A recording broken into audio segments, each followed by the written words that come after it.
নিজগ্রাম নানুরে পাপড়িতে সকলকে সঙ্গে নিয়ে পবিত্র ঈদে সামিল হলেন বীরভূম জেলা পরিষদের সভাধিপতি কাজল শেখ।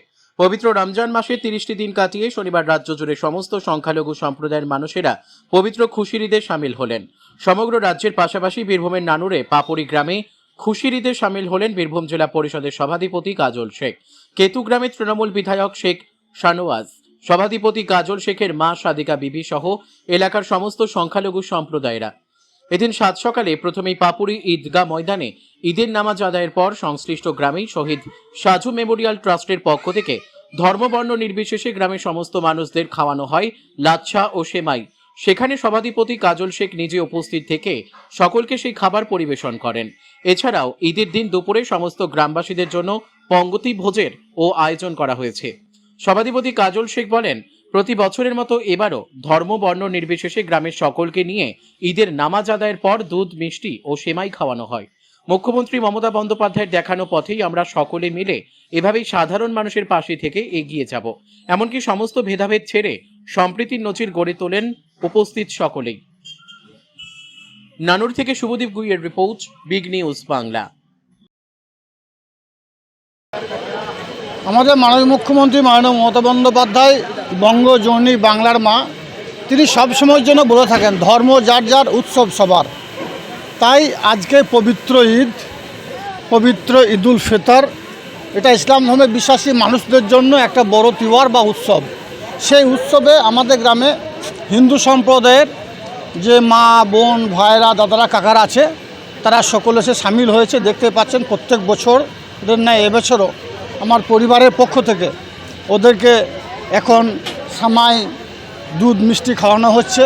কিছুক্ষণ পরে ভাতের আয়োজন করা হয়েছে, দুপুরে মুরগি ভাত ওরা খাবে।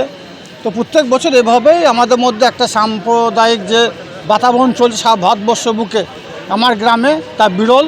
এটা একটা সম্প্রীতি সৃষ্টি, নজির সৃষ্টি করেছে আমার গ্রামের, যে আমাদের মধ্যে কোনো ভেদাভেদ নেই।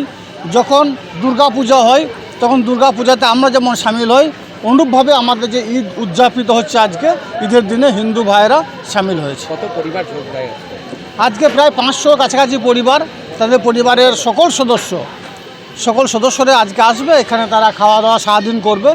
এভাবেই আমরা ঈদের দিনটাকে উদযাপন করে থাকি আনন্দের সঙ্গে, উৎসাহের সঙ্গে। আজকে সারাদিন কেমন কাটাবে? সারাদিন আমাদের মধ্যে হিন্দু মুসলিমের মধ্যে একটা সাম্প্রদায়িক সম্প্রীতির যে বাতাবরণ, যে নজির, সেটা পাপুরি গ্রামেই দেখা যায়। এই ধরনের স্বভাবতই আমাদের মধ্যে একটা ভ্রাতৃত্ববোধ আছে। আমাদের মাননীয় মুখ্যমন্ত্রী মাননীয় মমতা বন্দ্যোপাধ্যায় এবং আমার দলের সেনাপতি অভিষেক বন্দ্যোপাধ্যায় এটাই আমাদের শিখিয়েছেন। সেভাবেই আজকের দিনটা অতিবাহিত করব। তারপর দেখতে পাচ্ছেন গ্রামের পাশে একটা ঈদ উপলক্ষে মেলা বসে গেছে। হিন্দু মুসলিম সকল সম্প্রদায়ের মানুষ ওখানে যাবে, ছেলে মেয়েরা তাদের মতো করে খেলাধুলা করবে এবং আজকের দিনটা এইভাবে আমরা উদযাপিত করব। দাদা, পরিযায়ী শ্রমিক যারা মুম্বাই, চেন্নাই আমাদের রাজ্য থেকে গিয়ে কাজ করে, তারা বলছে, আমাদের কাছে অভিযোগ করছে বিভিন্ন ফোনের মাধ্যমে, যে তারা নাকি রিজার্ভেশনের টিকিট পায়নি এবং আসতে পারেনি। এর জন্য তারা নিষেধাজ্ঞা করছে কেন্দ্র সরকারের। অবশ্যই এটা বিজেপির একটা চক্রান্ত, কারণ বাংলায় ভোট চলছে। তারা বিভিন্নভাবে এসআইয়ের নাম করে মানুষকে লাইনে দাঁড় করিয়েছে এবং তারা যেন ভোটাধিকার প্রয়োগ করতে না পারে, এটা বিজেপির চক্রান্ত। স্বভাবতই ভোটের সময় অন্য রাজ্যে যারা গেছে কর্মসংস্থানের উদ্দেশ্যে, তারা যেন নিজের রাজ্যে, নিজের এরিয়ায় ফিরে তারা যেন ভোটাধিকার প্রয়োগ করতে না পারে, তাদের সাংবিধানিক অধিকার প্রয়োগ করতে না পারে, এটা বিজেপির চক্রান্ত ছাড়া আর কিছু নয়। এটা সঠিক বলছে তারা। সাম্প্রদায়িক সম্প্রীতির যে বিজেপি বার্তা দিচ্ছে, সেখানে এই ঘটনাগুলো যে বিজেপি সাম্প্রদায়িক সম্প্রীতি মানে না। বিজেপি হিন্দু মুসলমানের মধ্যে বিভাজন সৃষ্টি করে, তারা হিন্দুত্বের রাজনীতি করে, তারা মানুষের মধ্যে ভেদাভেদ করে বাংলার মানুষকে দুভাগে বিভক্ত করতে চাইছে। বাংলা মানুষ এটা মেনে নেবে না।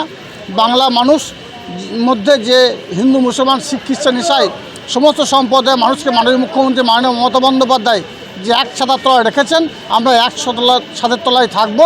21শে নির্বাচনে, 24শে নির্বাচনে তার প্রমাণ দিয়েছি এবং 26শে নির্বাচনে বাংলা মানুষ লাইন দাঁড়িয়ে ভোট দেবে, নিজের ভোট নিজে দেবে। মমতা বন্দ্যোপাধ্যায় যে উন্নয়ন করেছে, সেই উন্নয়নকে দেখে ভোট দেবে। পরিযায়ী শ্রমিক যে বাড়িতে পৌঁছাতে পারলো না, তার জন্য আপনি কি বার্তা দেবেন তাদের উদ্দেশ্যে? তাদের উদ্দেশ্যে এটাই বলবো, এখন অনেক সময় আছে, আপনারা চেষ্টা করুন ফিরে আসার। কারণ মাননীয় মুখ্যমন্ত্রী মাননীয় মমতা বন্দ্যোপাধ্যায় আগেই ডিক্লেয়ার করেছেন, যারা পরিযায়ী শ্রমিক আছে তারা যদি নিজের রাজ্যে ফিরে আসে, তারা যতদিন পর্যন্ত কোনো কর্মসংস্থানের উদ্দেশ্যে নিজেকে নিয়োজিত করতে না পারবে, তাদের প্রত্যেককে মাসিক একটা টাকা দেওয়া হবে 5,000 টাকা করে। তাছাড়াও তারা বাড়ি ফেরার জন্য তাদের 5,000 টাকা করে দেওয়া হবে। সর্বতই সকলকে বাড়ি ফিরে আসার জন্য আমরা আহ্বান জানাবো আপনাদের মাধ্যমে।